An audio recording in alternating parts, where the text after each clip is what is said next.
What if that person who once cared about you more than anyone else, the one who loved you when your own family couldn't, suddenly disappeared from your life?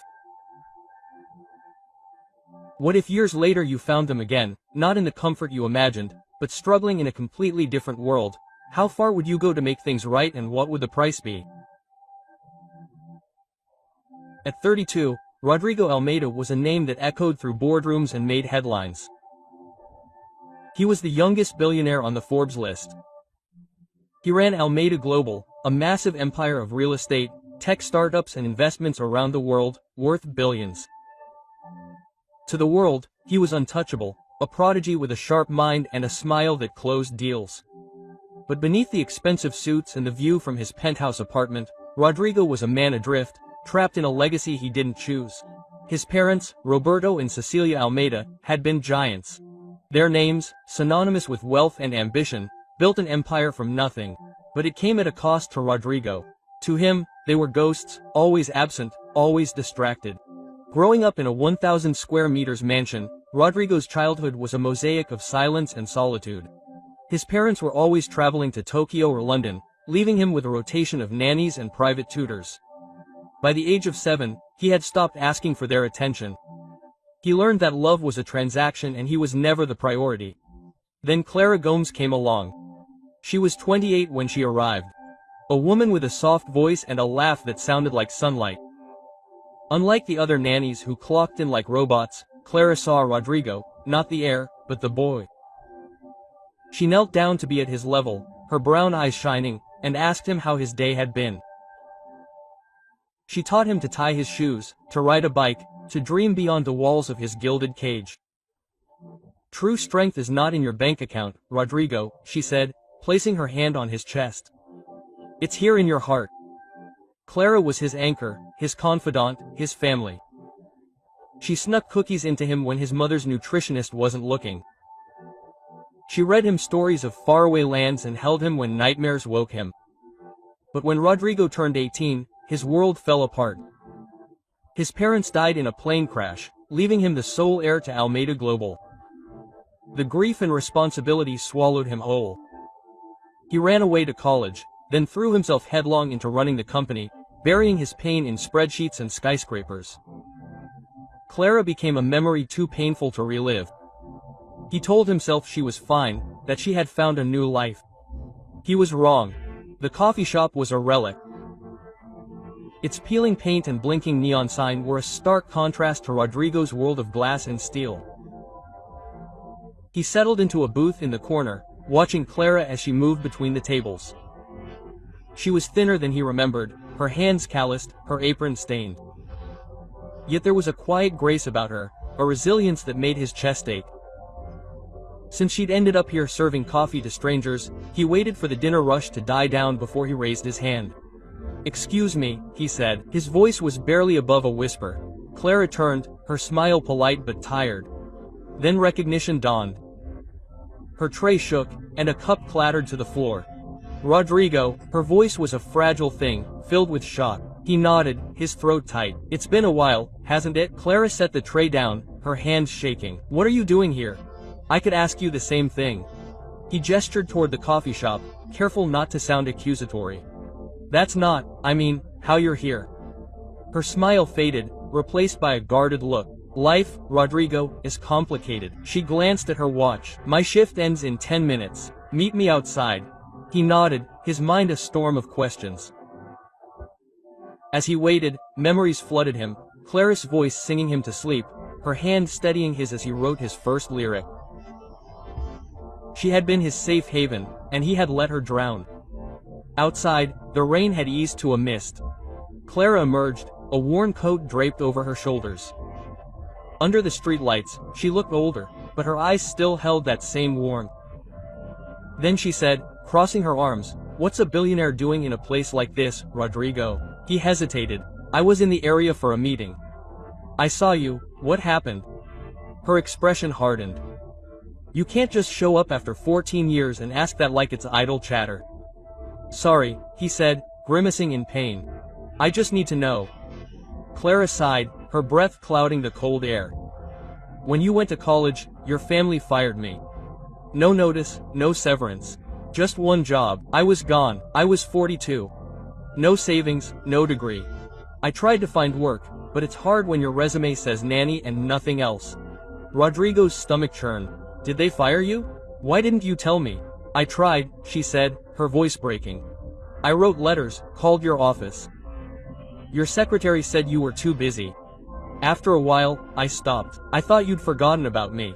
The words cut deeper than Rodrigo had expected. He'd been so consumed with his new life, school, the company, the pressure to fill his parents' shoes, that he'd ignored her contact information. Man, I didn't know. Quote, she shrugged, but the pain in her eyes was palpable. Okay, I survived. Shelters, odd jobs. This coffee shop isn't much, but it's mine. Rodrigo's guilt was a living thing, clawing at him from the inside. He wanted to fix this, to erase the years of hardship she'd endured, but money was his instinct. Her family had taken everything from her and he could give it back. Yet, looking at Clara, he knew it wouldn't be enough. The next day, Rodrigo canceled his meetings, his mind stuck in a fog. He'd had the woman who'd taught him to dream, to feel, to be human in every corner of his life, and he'd abandoned her.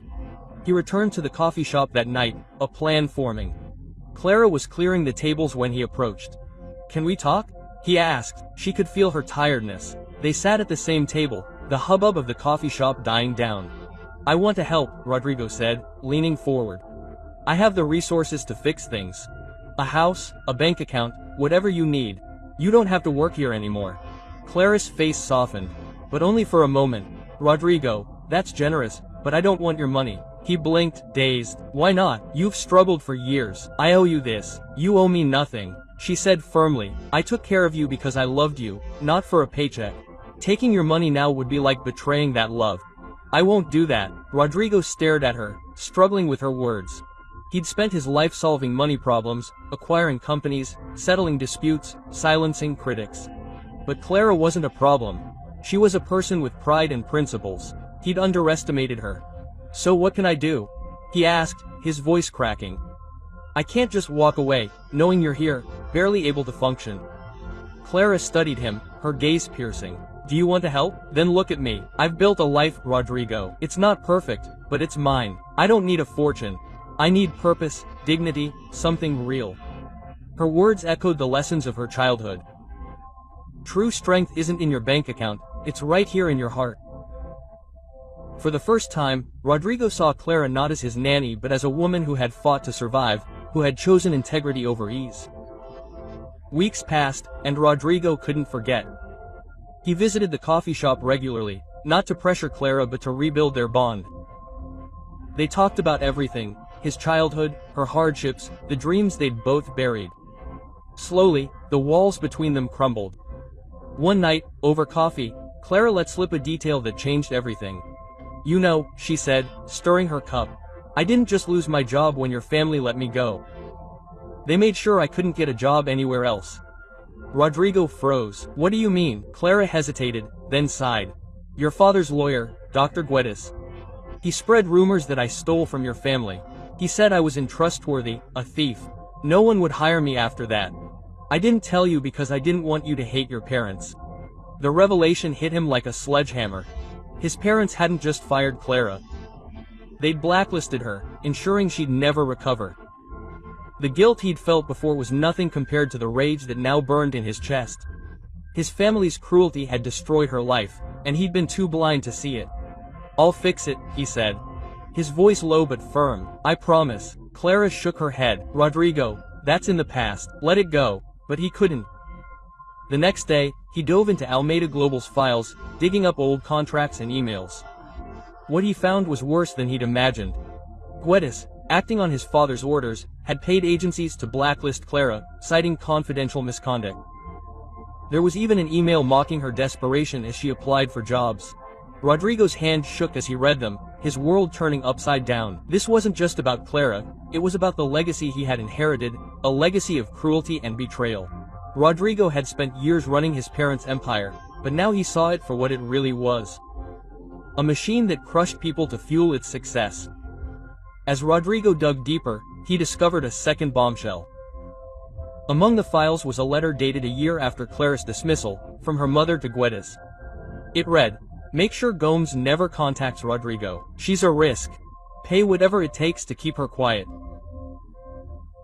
Attached was a record of a payment of 100 Heiser, equivalent to $50,000 at the time, made out to an unknown account, labeled Gomes's color.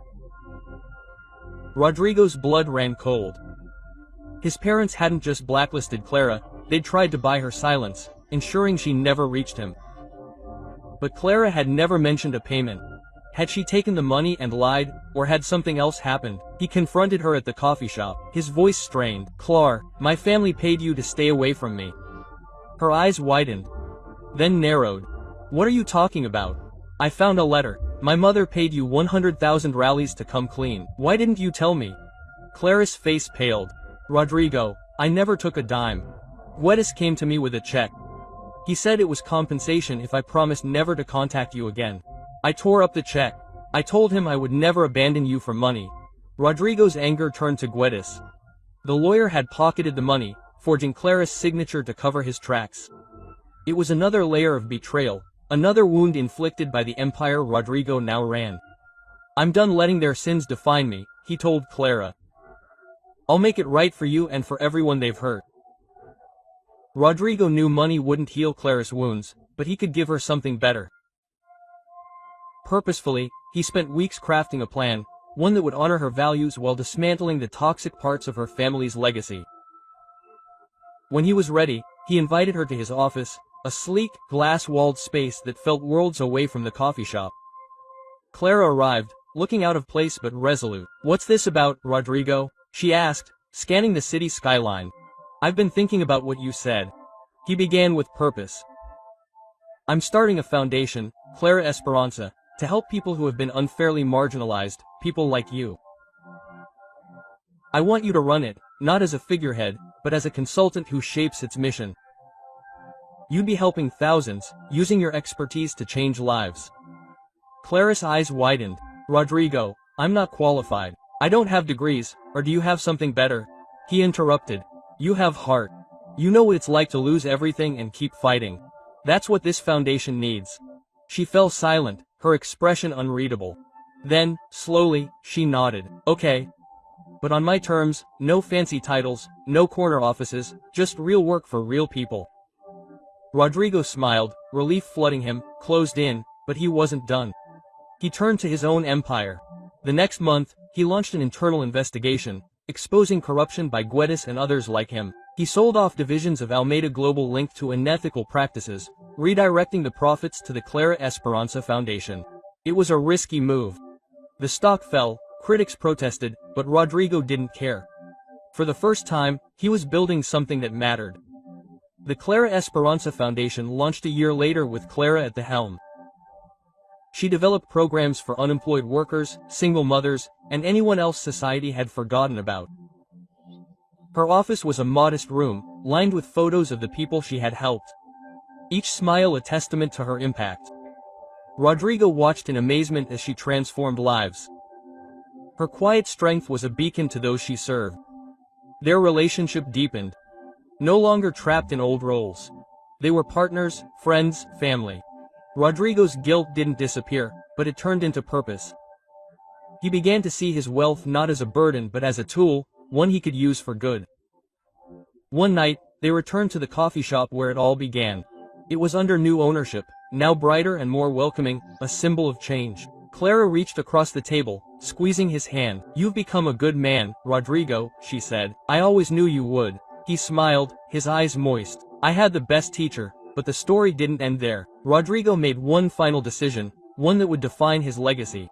He stepped down as CEO of Almeida Global, appointing a leader who shared his vision for ethical change. He devoted himself full-time to the Clara Esperanza Foundation, working alongside Clara to expand its reach. Together, they built shelters, funded scholarships, and advocated for systemic change, ensuring that no one else would suffer as Clara had. On a crisp fall day, Rodrigo and Clara attended the opening of the Clara Esperanza Foundation's first community center, a place where anyone could find support and a new beginning. The crowd applauded as Clara cut the ribbon, her eyes shining with pride. Rodrigo watched her heart fill, knowing that this was the legacy he sought, not his parents' empire, but a movement built on love and redemption. That afternoon, as they walked through the center's garden, Clara turned to him. "You didn't just give me a job, Rodrigo. You gave me a reason to keep going, and you gave yourself one." Quote, "Same, too." He nodded, the weight of his past finally lifting. "I spent so long running from who I was. You showed me who I could be." They stood in silence, the wind rustling the leaves. The center was teeming with life. Children laughing, volunteers teaching, families rebuilding. This was their victory, not just over the pain of the past, but over the idea that money defined value. Rodrigo and Clara had proven that true wealth lies in the bonds we create, the wounds we heal, and the hope we inspire. As the sun set, casting a golden light over the garden, Rodrigo knew this was the end of one chapter and the beginning of another. He had found his purpose, his family, and his home. Not in a mansion, but in the heart of a woman who had never stopped believing in him. And together they changed the world, one life at a time. This story teaches us that true wealth is not measured in dollars, but in the love we give, the lives we touch, and the courage to right our wrongs. Rodrigo's journey, Rodrigo and Clara, reminds us that no matter how far we have strayed, we can always find our way back through compassion, purpose, and the unbreakable bonds of family. Yeah.